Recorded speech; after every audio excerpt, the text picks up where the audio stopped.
Silvio Belomío, ¿qué tal, Silvio? ¿Cómo te va, querido? Hola, ¿cómo te va, Roberto? Muchísimas gracias por la invitación. No me acuerdo, siempre me acuerdo que sos de Boca. Seguís siendo, ¿no? Lamentablemente sí. No, siempre es Boca. Vos sabés que hay dos equipos en Argentina, Boca y Antiboca. Me toca estar de este lado sufriendo un poquito ¿Qué con la dice, dirigencia. licenciado Teque de River? ¿Antiboca? No me acordaba que era de Boca. No, fanático. Sí, no me acordaba. Fanático. Sí. ¿Qué dirá de rojo? De rojo, sí, de Marquito Rojo. Más que nada la dirigencia, y yo creo que lo que pasa en ¿De qué? Boca es una muestra de lo que pasa en el país y en la provincia. La pésima dirigencia que hay, la mala dirigencia. Pero la mala dirigencia de los dos lados, ¿no? Porque vos fíjate que Racing lo contrata a Boca y ahora resulta que Racing se da cuenta que no puede jugar Marco Rojo en el torneo.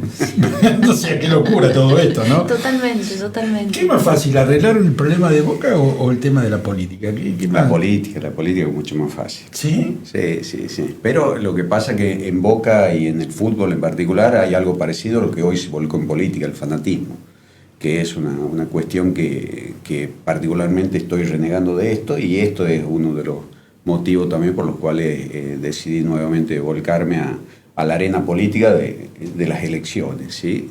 Poner la cara y poner todo, porque el fanatismo lo que no te permite es pensar.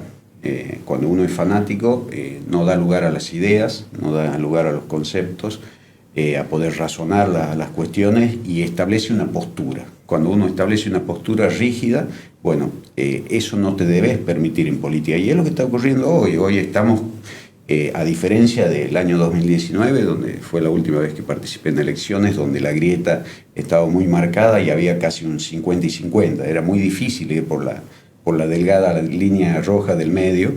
En este momento hay dos minorías que son muy ruidosas, pero siguen siendo minorías en definitiva, y son dos minorías que son fanáticas y que se terminan pareciendo, por más que se muestren distintas, terminan siendo muy similares. ¿Qué serían las minorías?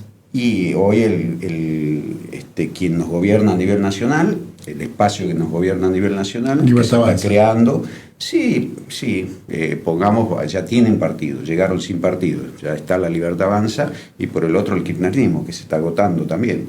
Entonces, por un lado, por supuesto, hay una facción que en principio estaría creciendo, que quien gobierna, que es lógico, quien es oficialista tiene el poder para hacerlo, tiene muchas más facilidades de crecer, más facilidades también que mucha gente se pegue y aparente estar con ellos, y que en definitiva no van a estar, o están coyunturalmente, pero el día de mañana no estarán. Entonces, hoy sí vemos, y se lo vio a esto Roberto a lo largo de este año en distintas provincias, ¿qué es lo que hay? Hay un ausentismo marcado durante las elecciones, y ese ausentismo está explicado en algo sencillo. La gente no tiene opciones, no elige. Entonces hoy está muy enojada, sigue enojada. Sentí que no está seducida para ir a votar. Y no, porque dice, ¿para qué? Si en definitiva, seamos realistas, y esto cuando uno se hace un análisis de la cosa, de por qué llegamos a esta instancia, mucho odio, mucha bronca, mucho resentimiento. Y es por el motivo por el cual hoy Milei es presidente, pero no hay tampoco un desarrollo de decir, bueno, comparto todas estas ideas y estos conceptos. Hay conceptos que son muy buenos, y otros terminan pareciéndose y siendo exactamente iguales, como las formas. Las formas no es una cuestión menor. El hecho de transformarse en patotero, atrevido, yo particularmente considero, no soy una persona precisamente tranquila, pero cuando se dan debates y donde las formas no son las adecuadas, eso es una simple demostración que no hay sustento. Ahora, el núcleo fuerte de la Libertad Avanza son los jóvenes. ¿Cómo vas a hacer para captar, cómo el Frente Pueblo Unido va a captar a esa juventud que es la que lo sigue? Yo no sé si es porque es despeinado, si es porque es puteador serial, si es porque no le cabe una, aunque dijo ahora que no va a putear más, dijo, según dice, no va a putear más, pero yo creo que los que no van a votar por lo general somos los de 60, 65, los que ya decimos, ya en el caso mío pasé peronismo, radicalismo, militares, kirchnerismo, alfonsinismo, y al final siempre te tenés que levantar a las 7 de la mañana para ir a laburar, no hay solución. Y ahora soy jubilado, así que ahora imagínate que ahora estoy dentro de los que vamos a estar los miércoles dando vueltas en la plaza, acá en la Plaza Independencia. Entonces no me soluciona, nadie me soluciona nada, pero hay una juventud que se le aferró y es el que lo está empujando, ¿no? ¿Cómo lo vas a cautivar a ese? Porque no te queda mucho tiempo, ¿no? No queda tiempo. Antes, permitime, mencionaste al Frente Pueblo Unido. Primero quiero agradecer al Frente en sí mismo, al partido, y en cabeza de Leandro Parajón, porque en definitiva en esta época de tantas mezquindades, mercantilismo político y el hombre lejos de apostar a algo muy chiquito, sino apostó a algo muy grande, que es invertir en este espacio y reivindicar también las banderas de su fundador, de Gumersindo Parajón, ¿no? Que fue quien luchó. Siempre fue un tipo coherente, sobre todo en política, honesto, y siempre fue en contra de las cuestiones preestablecidas. Entonces me siento identificado también en parte con eso. Así. Lo había tentado Sánchez, ¿no? Roberto Sánchez para... Sí, en realidad hace tiempo que ellos, particularmente como fuerza, no salen por su cuenta. La verdad que lo quiero destacar a esto porque las seducciones siempre... son muy fuertes por parte de los oficialismos, sobre todo, así que apostar a esto, que esto no es una elección de diputados nacionales, sino es algo mucho más profundo, que es una reconstrucción desde la oposición hacia un espacio con vista sobre todo a conformar un gran espacio en 2027. Eso lo quería destacar. Y yendo al punto, lo que vos dices es un tema sumamente complejo, hay que estudiarlo, hay que verlo, ya está estudiado, por supuesto. El joven es muy difícil de penetrar, de hecho van cambiando las formas, van cambiando los modos de comunicación, el joven es instantáneo, no presta atención, no es lo vivo con mis 3 hijos que son adolescentes. La síntesis de lo que vos decías, porque el apoyo también de los jóvenes, esto, un día a mi hijo yo le preguntaba a uno de ellos que todavía no votaba, pero yo le decía, che, te noto que andás, que Milei, que esto, le digo, ¿por qué Milei? Y él me la sintetizó y me dijo, papá, dice, ¿hace cuánto que estamos en democracia? Más de 40 años. Muy bien. ¿Estamos bien? No. Y bueno, algo distinto. Esa fue. Y más allá de... Yo creo que por ahí hay gente que se enamora de algunos conceptos y algunas situaciones. Y siempre lo que hay que tener es la inteligencia para entender que es una cuestión coyuntural. La forma de llegar a determinado tipo de segmento, de segmento social o de algún segmento etario, no siempre es permanente. Es decir, si uno se queda con eso, bueno, pasa lo que le está pasando hoy al presidente. Es decir, él llegó de una forma disruptiva, ahora tiene que gobernar, ahora él es casta. Entonces hay ciertas cosas que hay que tenerlo en cuenta. Él es quien es la máxima autoridad administrativa del país, es quien debe darle soluciones a los argentinos y partiendo de un principio básico de quien hace política, el bien común. En principio, quien gobierna debe actuar en función del bien común, no de un sector. Uno llega con un sector, con el apoyo de un sector a un gobierno, pero una vez que uno ya gobierna para todos, absolutamente para todos. Y entonces ahí se tiene que alejar de ciertas cuestiones. Es decir, sirve muy bien para la campaña algunos modismos, pero luego para gobernar ya no sirve. Es decir, si uno es agresivo, si busca, imponerse una forma, él lo hizo y llegó a presidente de la nación, sin la famosa estructura del aparato. Que el aparato, que vos lo sabés bien, Roberto, que yo renegué siempre. En el 2015 yo tengo un perfil muy técnico. El día que cerraban las listas, allá hace ya 10 años, me dijeron tenés que ser candidato a legislador. Yo estaba en otra tarea mucho más compleja, que era una pelea con un poder concéntrico, que era el kirchnerismo, el alperovichismo en Tucumán, nada más y nada menos pelearle en las finanzas públicas a José Alperovich en ese momento, lograr la autonomía del municipio, y no solamente era lograr la autonomía del municipio, pagar los sueldos, juntar el dinero para la obra pública, sino también ver la forma de cómo se combatía electoralmente. Bueno, me dijeron tenés que ser candidato, muy bien, obviamente yo cuando juego ganador. Yo no soy tibio. Y el concepto en ese momento estaba muy arraigado al mercantilismo político en Tucumán. Es un concepto que también fomentó, creó y profundizó el alperovichismo. Bueno, hoy Milei demostró lo que uno renegaba en su momento, de decir que la política no es dinero, la política es convicción. En su momento yo llegué a una banca con cero conocimiento de la gente en general, vi una propuesta distinta, llegamos de esa forma. ¿Y por qué me remito a ese punto? Y bueno, actualmente vamos en ese sentido, y cuando uno estructura una candidatura, estructura absolutamente todo, estructura estrategias y muchas tácticas. Yo creo que hoy en día estamos más con tácticas, debemos estudiar muy bien las tácticas más que las estrategias, por los tiempos, por todo lo que implica, y llegar a la juventud es complicado en todo sentido, es mucho más instantáneo. Ellos viven el segundo, no son como nosotros que nos permitíamos otro tipo de formación. Bueno, ellos es instantáneo. Ahora, si no captas la atención de un adolescente en 2 segundos, olvídate, 2, 3 segundos, olvídate, no lo captás. Vas a tener que ser tiktokero. No, bueno, ahí es donde yo creo que también hay una delgada línea roja. Entonces, yo creo que del ridículo no se vuelve nunca.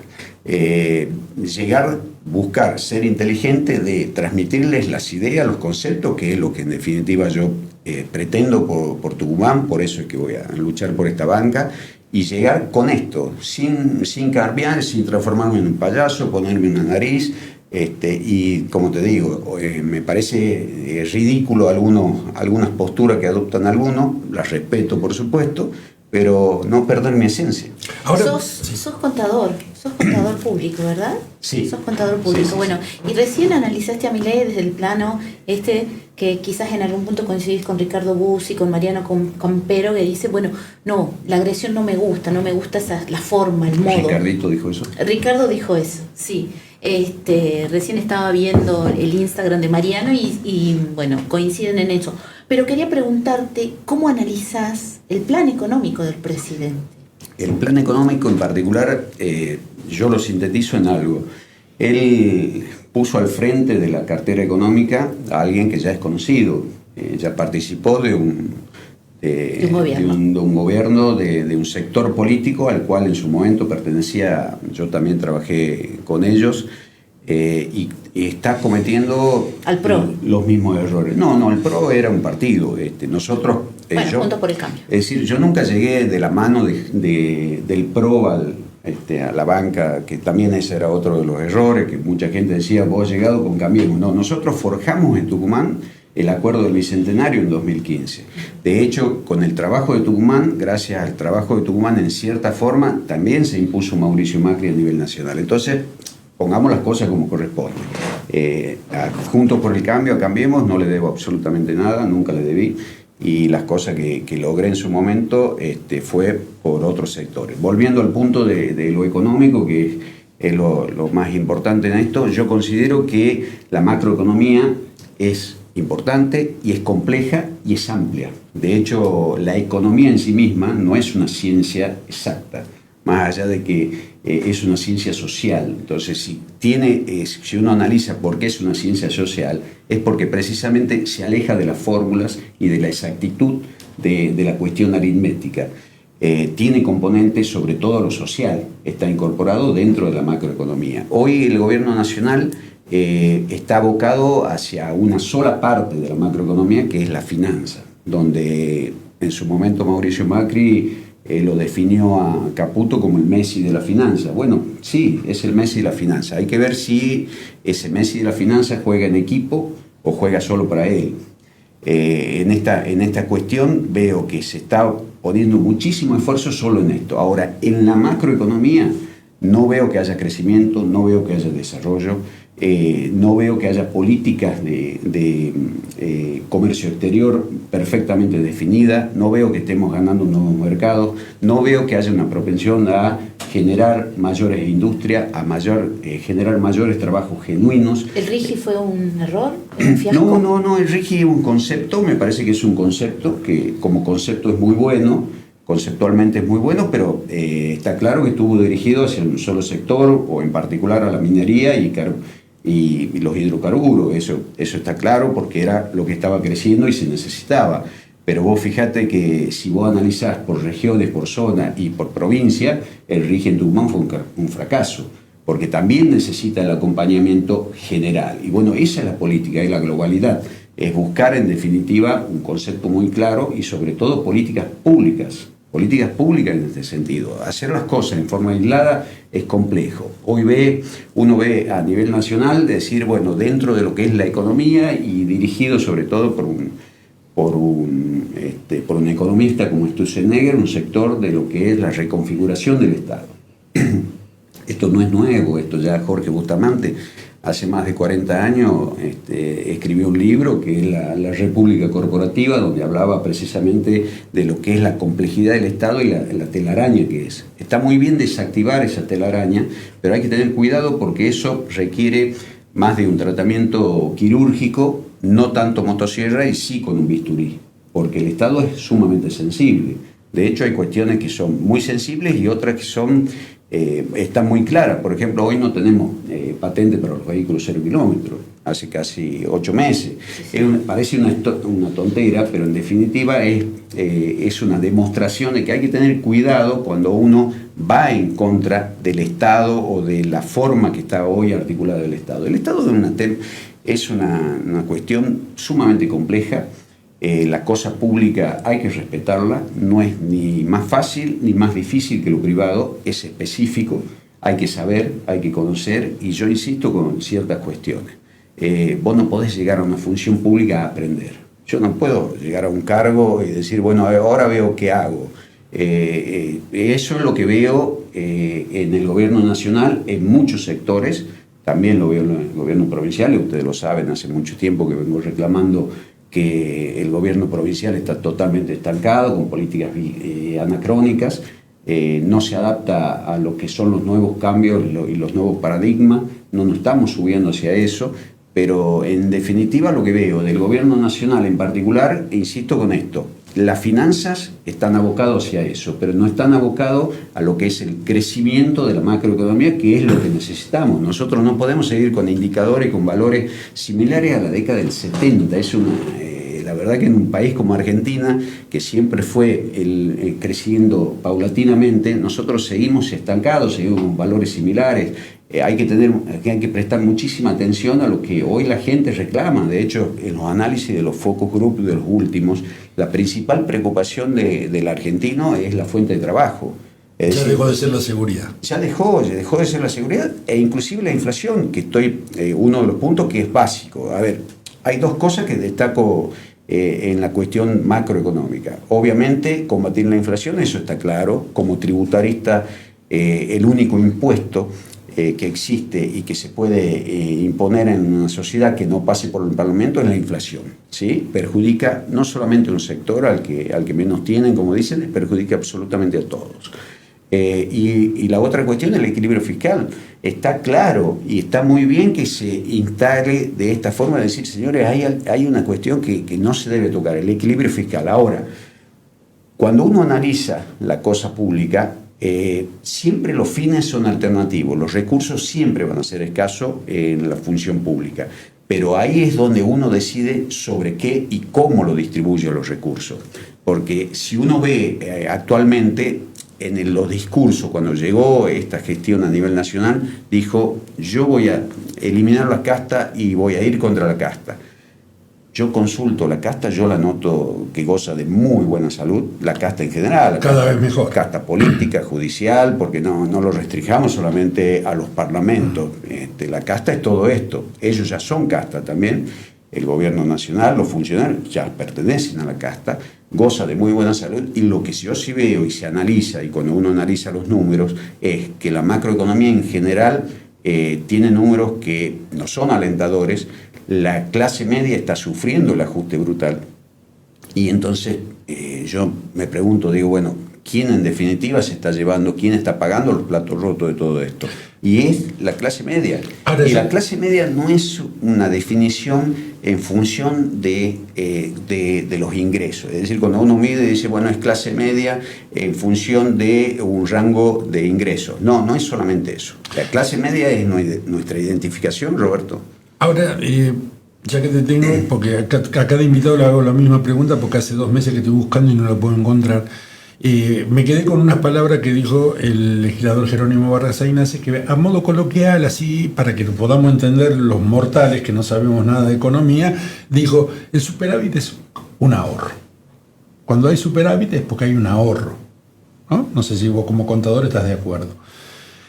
Dice, y acá, por ejemplo, ese ahorro, el gobernador Osvaldo Jaldo lo muestra en obra, en que arregla rutas que no debería arreglar, que el procrear y otra serie de actividades. ¿Vos tenés idea dónde va el superávit de Javier Milei? ¿Quién tiene? Porque los gobernadores se quejan que no llegan los ATN en tiempo y forma, no se sabe qué pasa con el impuesto del combustible, que tendría que llegar también para no hay obra pública. Hay recorte en el Garrahan, hay recorte en educación, hay recorte en universidad, hay recorte por todos lados, pero el ahorro que está haciendo, porque hace 2 o 3 meses que yo ya te puedo asegurar que tengo las bolas llenas con el superávit, no se negocia el superávit, no sé. Pero ¿qué se hace con ese ahorro? ¿A dónde va a parar? El superávit es lo que te permite, el superávit o el equilibrio fiscal. Vos en el gobierno no ahorrás. Cuando ejerces una función y llevas adelante una función ejecutiva, el ahorro pasa a ser casi ilegal, ¿sí? Porque ¿cómo me va a decir que un gobierno cualquiera, nacional, provincial o municipal, tiene un ahorro? No hay necesidades entonces, no hay necesidad de aplicar esos fondos en la función del Estado, ¿sí?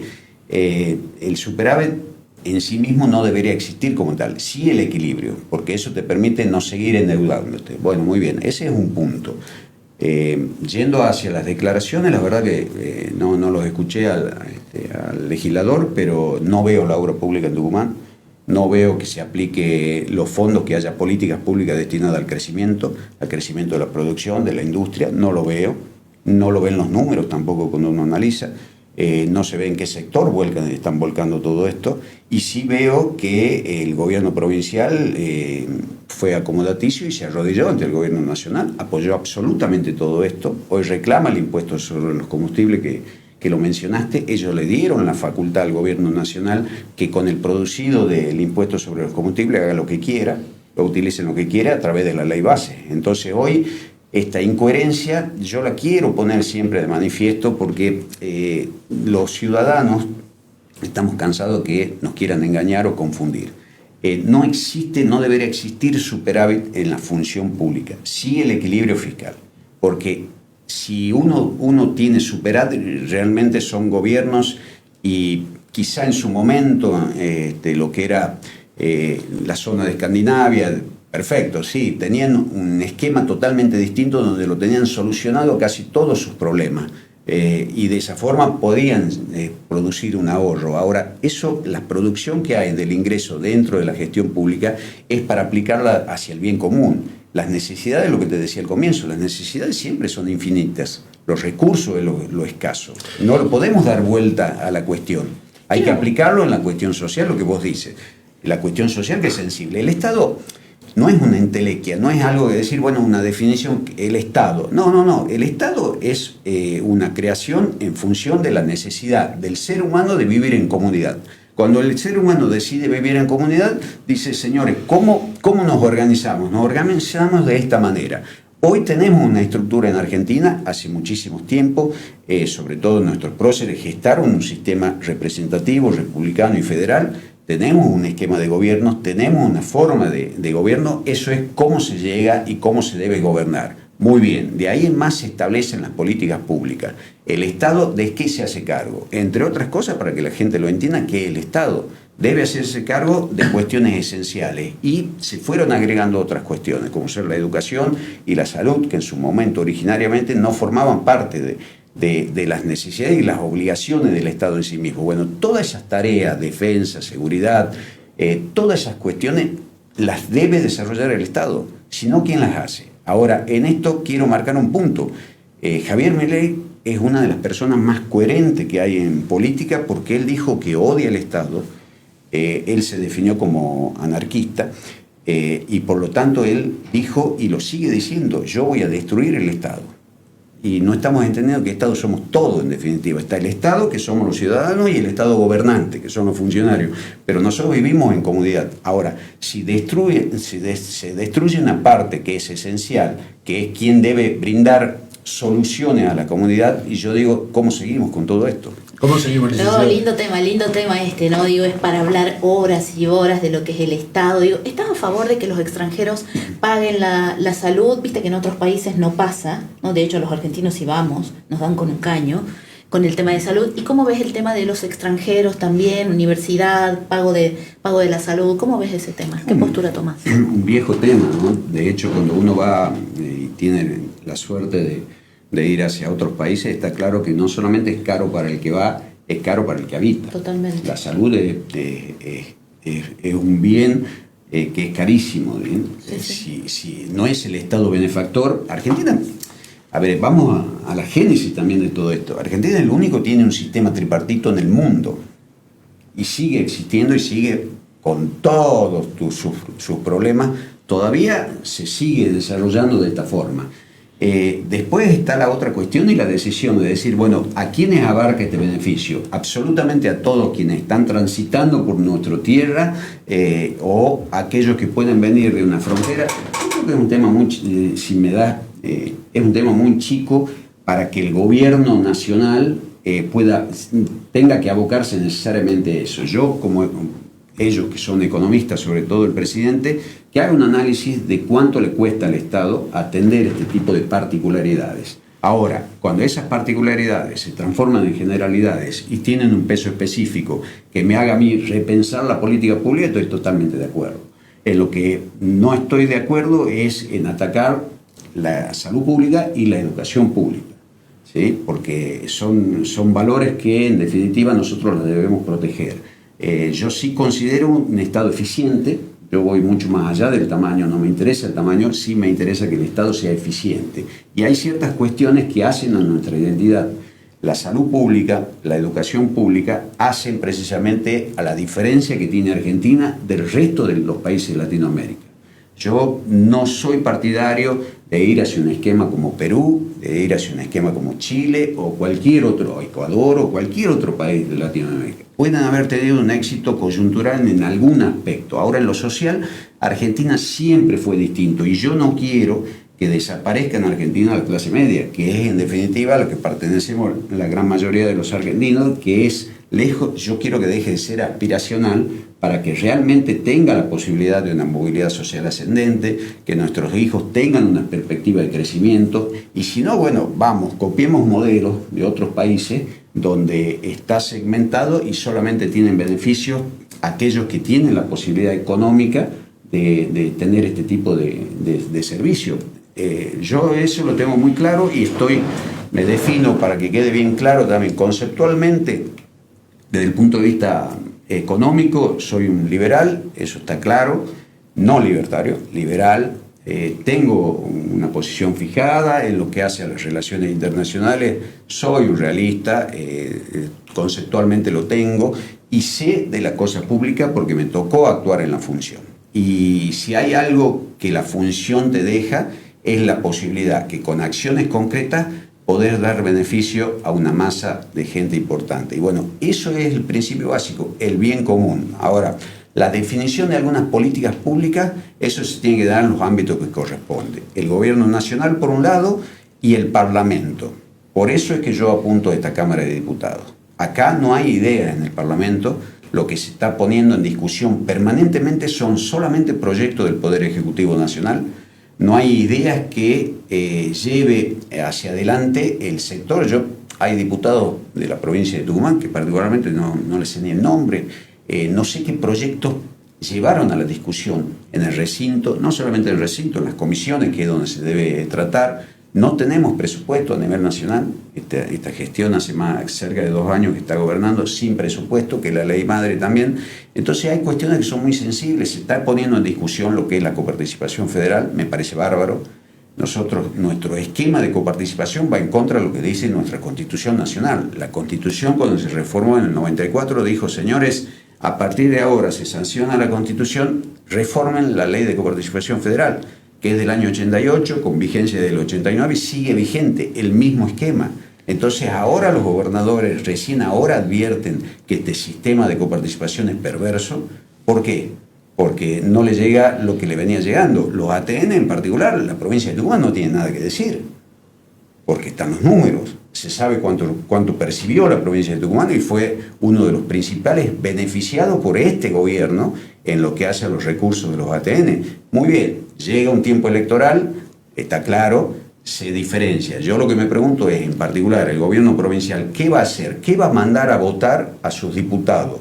Porque eso es lo que ocurre con nuestro representante hoy en la Cámara. El diputado representa al pueblo de Tucumán. Yo no veo que represente al pueblo. Lo que hace es esperar un Twitter o un WhatsApp o un mensajecito para ver si levanta o no levanta la mano, si asiste o no al recinto. Es una vergüenza. Ahora te hago una pregunta porque de allá de Venado Tuerto el Mocho me está de mandar los mensajes que tengo de oyentes y ya tiene el oído ahí. ¿Cuál es la base del Frente Pueblo Unido? O sea, ¿son peronistas disidentes, radicales, conservadores, de izquierda, de derecha? ¿Qué? O sea, es un espacio transversal, está claro que es así. En Argentina, en el 2001, falleció el bipartidismo. Sí, eso existían dos partidos muy fuertes, que era el peronismo y el radicalismo sobre todo. Porque en la Gaceta te habían titulado como peronismo disidente, por eso sí, te pregunto. No lo titularon, ya está perfectamente aclarado esa cuestión.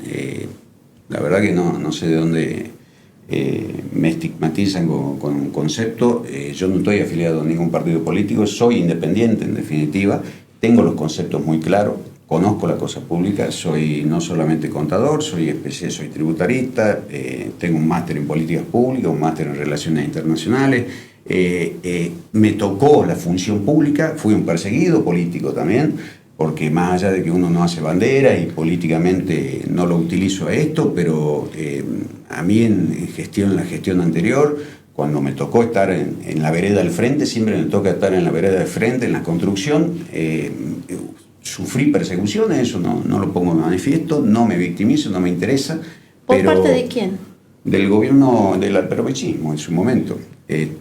Una situación que se llevó obviamente a la justicia, que ya el año pasado tengo un fallo a favor, luego de pasar por Corte Suprema de Justicia de la Nación, que utilizaban ciertas instituciones en contra de lo que establece el sistema republicano, instituciones para apretar, como ocurre con la Dirección de Renta, como ocurre con el Tribunal de Cuentas de la provincia, que en particular fue contra ellos lo que terminé pleiteando, gané ese juicio, no me interesa hacer el juicio político a esta gente, que son realmente unos mafiosos, y no me interesa esa parte. Entonces, a mí no me van a correr por el lado de dónde te identificas. Yo me identifico en el sector de aquel que tiene unas ideas muy claras sobre cómo desarrollar políticas públicas tanto en la provincia como en la nación y hacia dónde vamos. Estos son un conjunto de ideas, no es un posicionamiento político.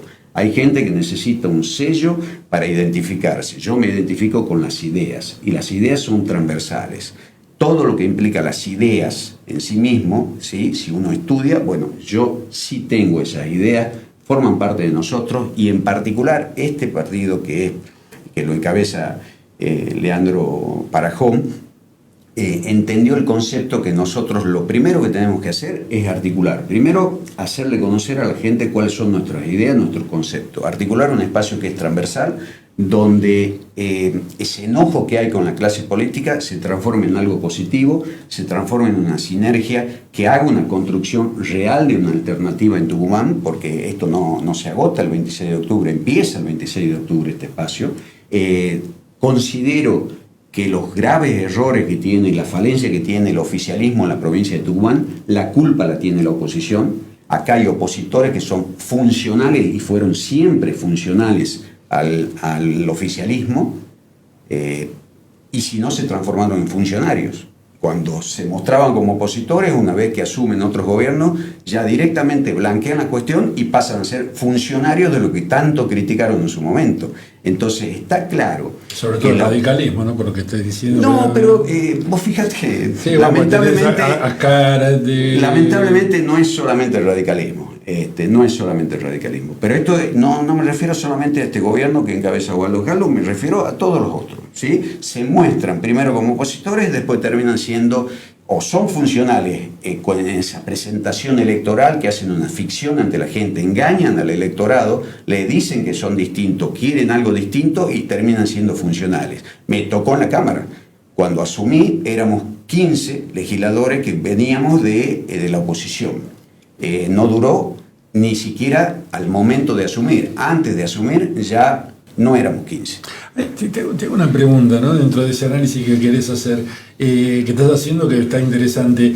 ¿Qué opinas del PJS, ¿no? ¿Cómo se fue también desmembrando? Tenemos a Germán Alfaro apoyando a Jaldo, Walter Berarducci, Viña y Toscano, está raro Toscano, apoyando a Sánchez, o Carranza haciendo lo suyo por ahí por Alberdi, ¿no? Con Díaz Chavero.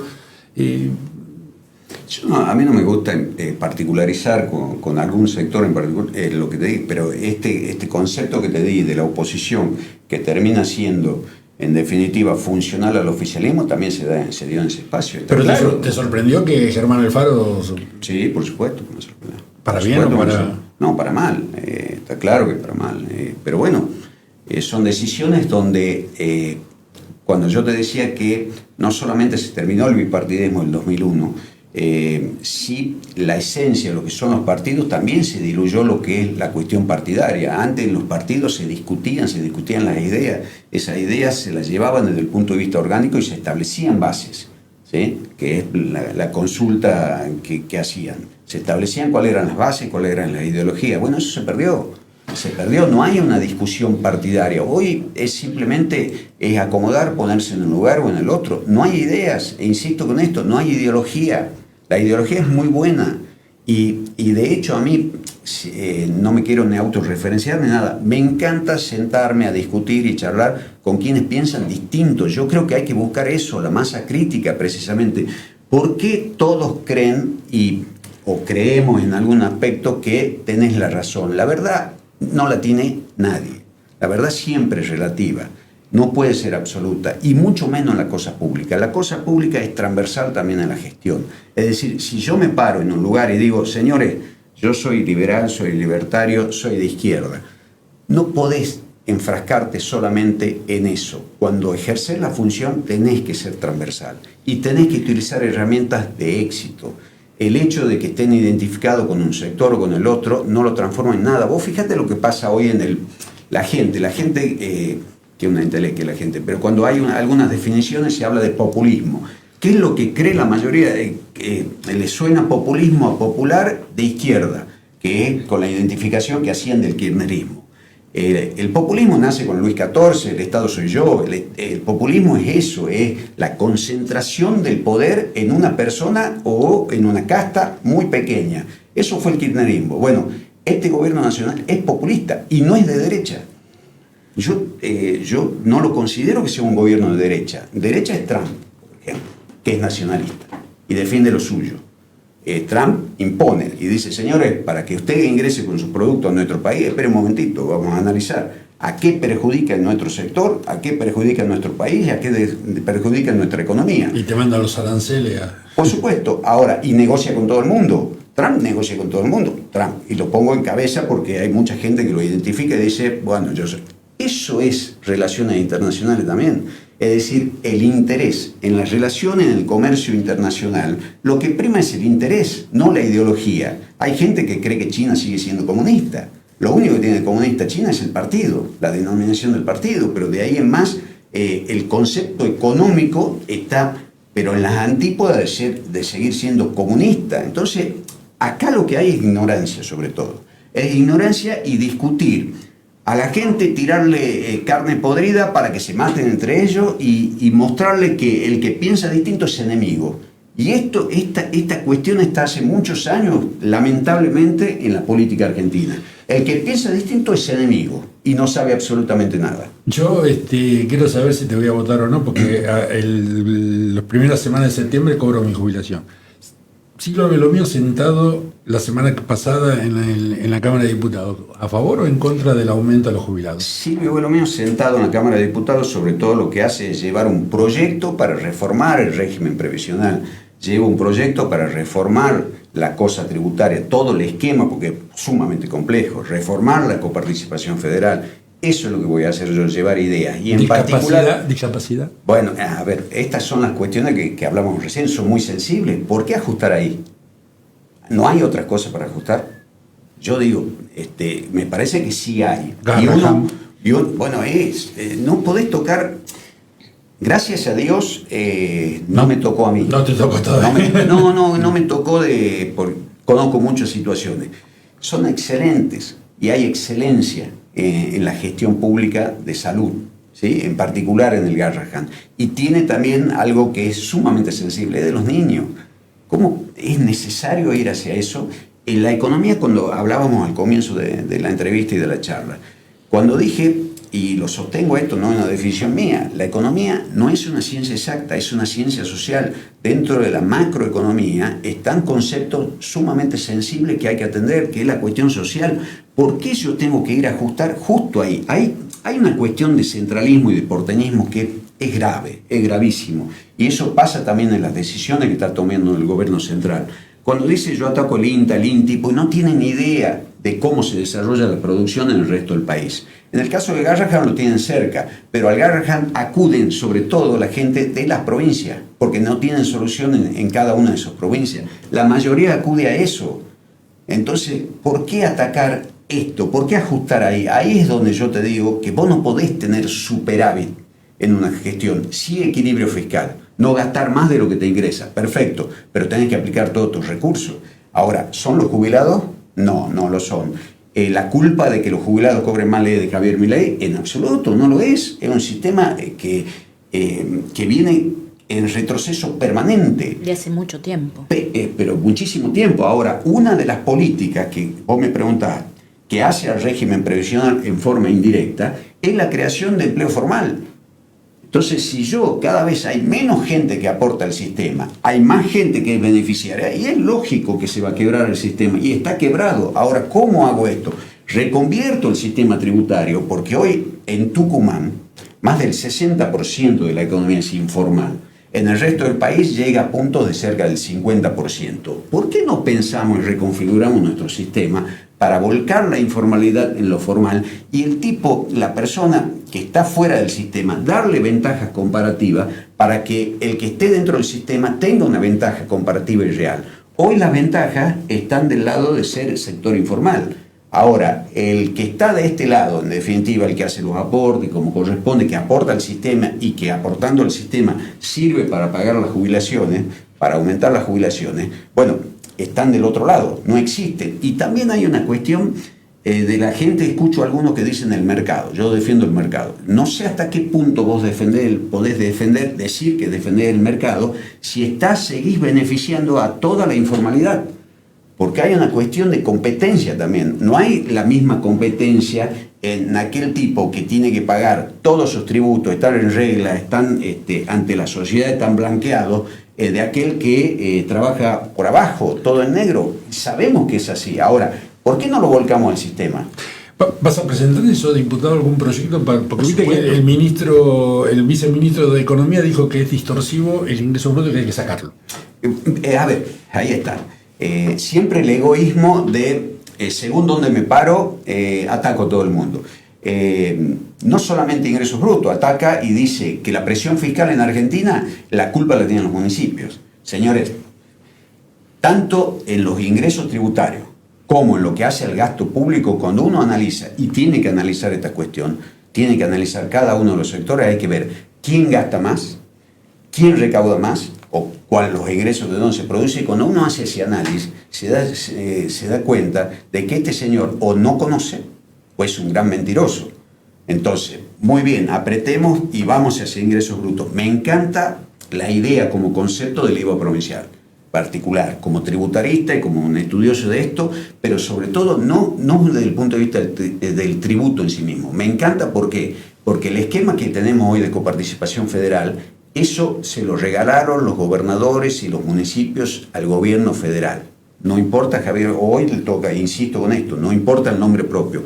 Eso fueron facultades que se fueron cediendo de las provincias, sobre todo, al gobierno central, al gobierno federal. Entonces, esa cuestión tiene que volver porque el origen, quien tiene facultades originarias desde el punto de vista tributario, son los municipios y las provincias. Hay muchos conceptos delegados. Ahora, a nivel nacional, yo le preguntaría al viceministro qué hace con los derechos de exportación y de importación, por ejemplo, que son sustanciales y son sumamente importantes. Ahora hay una supuesta baja, hay que ver si, bueno, ya hay algunos decretos en la baja de los derechos de exportación. Implica una disminución de ingresos de más de 10.000 millones de dólares para Argentina. Yo digo, es el momento para que no dejarse de lado esos 10.000 millones de dólares en la economía como está, o quizás sea el momento de seguir haciendo un esfuerzo en cierta forma. Estoy en contra de los derechos de exportación, eso es algo que no le permite el desarrollo de las economías regionales. Estoy en contra de que exista un IVA del 21% para todas las provincias de Argentina. Ahora, ¿qué dice la Nación? Miren, yo les propongo un esquema. Yo me sigo quedando absolutamente con todo lo que tengo hoy y fíjense ustedes el resto cómo lo acomodan. Porque eso es lo que dice con el esquema del IVA provincial. Dice, lo vamos a articular de esta manera. Yo me sigo quedando con este 40%. El resto, fíjense ustedes, y se matan entre ustedes para establecer alícuotas y la competencia que se dé entre las provincias. Pero yo me sigo quedando con esto. Y a su vez le dice, eliminen ingresos brutos, que es y puedes escuchar a gente que te dice, no entiende el concepto y te dice, sí, porque es distorsivo. El único impuesto distorsivo en este país es ingresos brutos. El único. ¿Quién te acompaña en la lista? Tengo dos preguntas, consulta. ¿Es Frente Pueblo Unido? ¿Qué otros partidos lo integran? No, está bueno eso, porque se presta a la confusión. Es un partido. Es un partido, perfecto. Que se denomina Frente del Pueblo Unido. ¿Y quiénes te acompañan en la lista? ¿Ya se sabe? Todavía no hemos se definido sabe totalmente la lista. Acá lo que sí se definió es que encabece la lista. Eso está definido y estamos... La verdad que hay una participación muy activa y se dio un efecto que sí me gusta todo esto porque hay muchísima necesidad y cuando yo digo que es transversal, es realmente transversal. Hay muchas personas que hoy, dirigentes inclusive, que hoy están identificados con otros espacios que en definitiva terminarán acá, no te digo antes del 26 de octubre, pero sí entienden que la construcción, nadie se salva solo, nadie construye solo. Somos un grupo de personas que está convencido de que el actual esquema no funciona y están los resultados a la vista. Bueno, tenemos que buscar una alternativa, no somos ingenuos, la alternativa surge desde la oposición, va a estar ubicada en ese sector, pero de la oposición real que vaya con ideas, con conceptos, discuta y los obligue a los oficialismos a pensar, a generar políticas públicas y no la simple dádiva o la compra de... Por eso es que en la Cámara de Diputados de la Nación es esencial para empezar también y para demostrar en esto. Por eso voy a llegar a la banca, porque va a haber mucho más tucumanos de lo que hoy se muestran con nosotros que nos van a terminar apoyando. Porque eso es lo que te permite también este sistema, la boleta única y muchas cuestiones. Mucho más tucumanos de lo que hoy se manifiestan de este lado, que no pueden salir en la foto, van a estar. Esto es, como para identificarlo, es como un submarino. Ustedes están viendo solamente el periscopio. Y va a haber nombres conocidos, dijo. Sí. Y por último, Silvio, porque me están preguntando si hay alguna unidad básica, algún local, ¿a dónde? No, estamos en contra de estos conceptos de, como vos lo diferenciás, unidad básica y todo esto.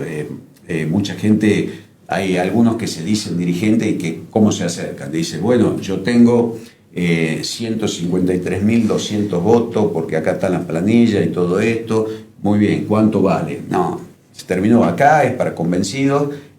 No se trata, sí, seguramente vamos a concentrar en un lugar físico, pero no como unidad básica. No en esa esquina de Entre Ríos y la famosa casa del Mencho Parajón, ¿ahí no? No, todavía no. Todavía no, pero vamos a tener, porque lo que pasa es que esto es una elección nacional de toda la provincia. En distintos lugares ya están ofreciendo también sus propias casas, sus viviendas inclusive, y lo que vamos a hacer es, si hace falta lugares comunes para que confluyan, perfecto, pero es primero nosotros llevarle el mensaje a cada uno de los lugares de la provincia, en particular acercarnos a la gente. O sea, ¿vas a recorrer toda la provincia? Sí, lo tengo que hacer, más allá de que la concentración de votos se da en el conurbano, esto está clarísimo, uno no es inocente en esta cuestión, pero lo tenés que hacer porque en definitiva si yo estoy diciendo voy a representar a toda la provincia, yo puedo conocer a través de informes, de números, la situación de cada uno de los lugares, pero necesita el contacto. Si hay algo que caracteriza a la casta como definición en sí mismo, es el hecho de no conocer la realidad, ¿sí? De concentrarse en este microclima y trabajar en función. Bueno, sería un grave error de mi parte en particular y de nuestro espacio quedarnos con lo que hoy es nuestra visión. Mira, es muy importante la cercanía. Yo te voy a decir, y ya para terminar, le ha generado a los oyentes, el mocho de allá de Venado Tuerto me está volviendo loco porque no logra entender y la gente pregunta, dice, ¿a dónde? ¿Viste? Típico, ¿dónde va a ir a pescar los votos? ¿Le va a sacar al peronismo? ¿Le va a sacar a Fuerza Republicana? ¿A Sánchez? ¿A La Libertad Avanza? O sea... Yo no le voy a sacar, los votos no son de nada. De pescar, dice. Está bien pescar. Primero, apunto a algo que lo mencioné también. La gente no tiene ganas de ir a votar, no está yendo a votar. Estoy apuntando a ese sector que hoy no está identificado con ningún fanático, ninguno de los dos sectores fanáticos, y que tiene ganas de algo distinto. Y cuando algo distinto no es cambiemos, no es la cara nueva, no. Algo concreto, con ideas. Yo no necesito el carguito, no estoy por el carguito, estoy por la idea y por el concepto. Nosotros estamos fundando un nuevo espacio opositor en principio que con perspectiva y con vocación de poder para ser oficialismo. Porque del único lugar, yendo a lo comarcano y a Tucumán, del único lugar que realmente se producen los cambios de fondo es el sillón de Lucas Córdoba. Que lamentablemente los últimos años es nada, la nada misma es pagar sueldos y nada más. Esto está claro, esto lo dije siempre, no es una posición mía, es conceptual también que me preocupa, me lastima y mis hijos son adolescentes. Yo no quiero que vean un futuro en otra provincia o en otro país. Tucumán tiene el potencial para desarrollarse. Ahora nos victimizamos y escuchamos el discurso de que no, Tucumán no recibe regalías petroleras ni mineras. Sí que, bueno, eureka, pero sí está claro que es el perfil. Ahora, tiene un potencial Tucumán que no lo tiene ninguna de las otras provincias de la región. Hoy en día Santiago del Estero exporta más que Tucumán. Es patético. Ni hablemos de la cuestión que nos hace a todo también y que creen que no influye. Tienen su estadio único donde se producen los eventos deportivos. Nosotros tenemos que trasladarlos a la provincia de Santiago. No tenemos absolutamente nada en Tucumán. Si vos me preguntás qué es lo que hizo últimamente los últimos gobiernos de Tucumán, los últimos 40 años, ¿qué es lo que hizo? ¿Cómo cambió Tucumán? Nada. Absolutamente nada. Vos ves sectores y te hablan, por ejemplo, de turismo, te dicen la industria sin chimenea, hay que abocarse. Si no hay conectividad, las rutas están destruidas. La imagen de Tucumán es patética, es horrible, es fea. ¿Quién va a venir a Tucumán de vacaciones, y si llega, está 2 segundos, 2 minutos y se va? Se va hacia Salta, hacia Catamarca, hacia Santiago, que le ofrece servicio. Eso es, bueno, es mucho más complejo de lo que parece la cosa, pero es divertida, es entretenida. Hay que abocarse a todo esto y toda esta idea, y esto es lo que le agradezco el espacio que estuvimos charlando, porque no es una entrevista, es una charla la que se da. Todas estas cuestiones los quiero hablar con la mayor cantidad de tucumanos posible. Agradezco estos medios porque es la forma de llegar en forma masiva. Ustedes nos conocemos de hace muchos años, es un espacio muy escuchado, muy visto hoy también, pero que entiendan esto y sobre todo no solamente a llevar la idea, ir a absorber la realidad de cada uno de los sectores de Tucumán, de cada uno de los sectores. Muchísimas gracias, Silvio. Muchísimas gracias a ustedes por el espacio.